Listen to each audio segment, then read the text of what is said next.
Order! Order! You are an incorrigible delinquent at times.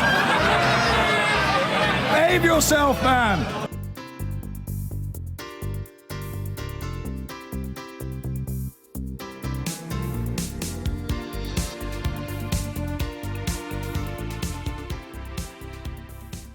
So let's take a look in more detail at some of those stories in Dunt and Claire Fox. And inside the papers we delve first, in The Sun, it may be end. It may be end. Am I missing some clever pun? I know. Yeah. It may. It doesn't quite work. Yeah, exactly. It's not a clever one, whatever about it. The story, though, is what? There's a minister who's not named. He's clearly not cabinet level, but they're sort of suggesting that he's really had more than enough of Theresa May and is ready to do a sort of speech and say, look, it's all gone terribly wrong. We're not heading in the right direction. This is all part of a story that is sort of spread throughout the papers, which is just the broiling dissatisfaction in the Conservative Parliamentary Party, both among MPs and also around the cabinet table with Theresa May.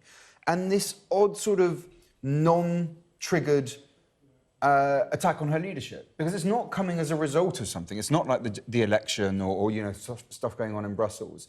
This is just that sense of stasis, I think, that they feel in the Conservative Party, that it's quite aimless. It's not really going anywhere. It doesn't have a story to tell. It doesn't seem to be doing anything in the areas of health or education or policing or crime or any of the things that government typically tends to do. And on Brexit, it isn't sure exactly what it wants either. And it feels as if it's the Brexit lull itself, this period before the next round of negotiations, which has led people to just sit back and go, well, actually, what on earth is it that we are doing? And this is part and parcel of that. Theresa May is currently in China. When she comes back, it looks like things will be even uglier for her than when So is this led by the Brexiteers, who were perfectly happy to support her when it looked like she was going to be tough on Brexit, and are now concerned she's gone a bit lily-livered on the whole project? This is on all sides now. Right, And all the sides. interesting thing is, one of the things that protected her before was how vague she was on does she want to stay close to Europe or back away. And that created an interesting dynamic where people on both sides, the more soft Brexit Tories would think, well, if we get rid of her, there'll be someone worse. And the hard Brexit Tories thought, if we get rid of her, there'll be someone worse in the other direction. And there was a sort of perfect tension in their fears about who would replace her. It now seems like that may have started to flip over on its head. No one is satisfied from either camp. And she's increasingly in a difficult position. I don't think anything's going to happen before the local elections, but things are looking pretty ugly for her. It's interesting here because The Spectator has got an article in which a cabinet minister says that the Brexit struggles look worse from the inside than from the outside, under the heading Lead or Go call. And you think, God, it looked pretty grim on the outside, so God knows. I do think it is to do with Brexit. I do think there's a danger that the frustrations around Brexit from both sides, because there's a lot of tension within the Conservative Party about what Brexit will look like, as we know, are then projected onto the leadership question, which is not really going to resolve it one way or another, although Theresa May has been particularly useless in resolving it. I think the problem is that stasis, it does feel to me as though there is a kind of fear of delivering Brexit. And she has looked wobbly in relation to it and not very strong. She's capable of projecting herself on the world stage, as we can see from her China trip, and she's doing that quite well. But, you know, when it comes to... Well, you know, relative... I mean, she's managing to walk in a straight line. You know, cheap. The point I'm making, and I don't want to make it a fait accompli, because I don't think it's about her. The truth of the matter is that there is a genuine, palpable, visceral fear that Brexit is going to be betrayed, and that the demands of the EU, which are strong entirely, in my view, you know, an indication of why we should have got out and so on, completely antithetical to the notion of us having any control over our own destiny, but they look like they're strong, and we kind of go, oh, all right, then we'll kind of, you know, and there's a dithering. And I think that when people say lead or go, and obviously there's lots of soft Brexiteers and the Tories who don't like her for other reasons, but she's just got to be stronger, or there's got to be a stronger leadership. So I think that's a very poor analysis. What's happening here is that really you have to make a call one way or the other in terms of your relationship with the EU. It's not to do with what they demand or otherwise.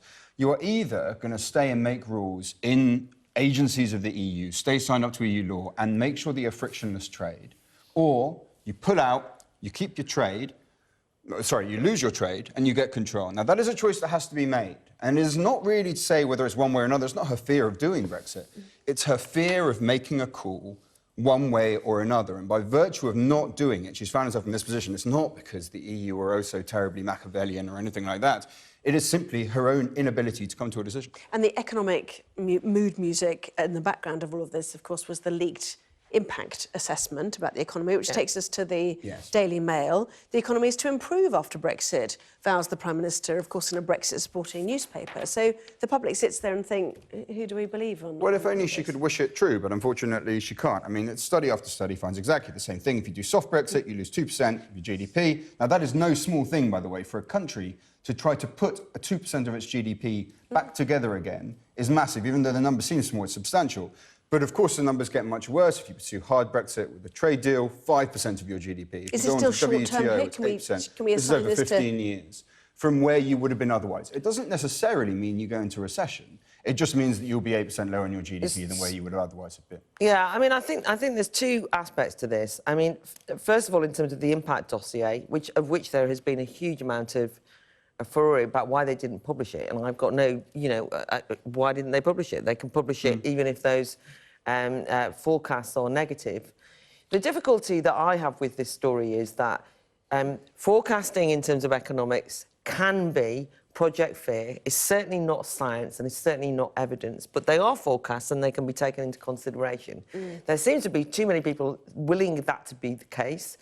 I think it's not a done deal. And I think that at least when Theresa May, this is actually leading, where you actually say, well, we're going to make sure the economy is strong. But the second important thing is people did not vote Brexit for economic gain.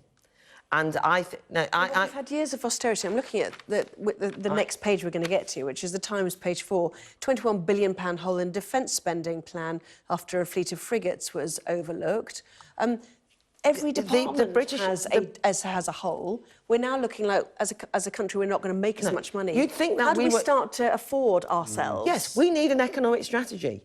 And I agree that there is not one coming forward. We need proper development, proper infrastructural investment. We spend more than we make. We will continue to do so. What happens in the end? The truth is that the EU weren't saving us, right? I don't mean that leaving the EU will have no impact on the economy. I'm saying that people did not leave the EU for the economic boost it would give. I find it extraordinary the amount I of think it's confidence more that to do people with have values. when they try to express the reasons that people decide to leave the EU. Now, when we when we do surveys of voters in post-industrial towns in the north, actually, they were told your life will improve by doing this. You have been left behind, and you deserve a better share of the pie. Now, I think the economic arguments were part of the things that were said there. But more importantly, it is not just to say that, there will be no repercussions from it. If you cut yourself off from your largest market, that is not the same thing as doing some kind of forecast of economic confidence.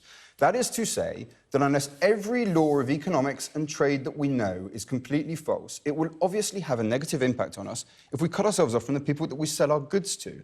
That isn't witchcraft. I absolutely disagree, but I know that there's more in the papers than this, and us rehearsing this is not necessarily what the viewers want to hear.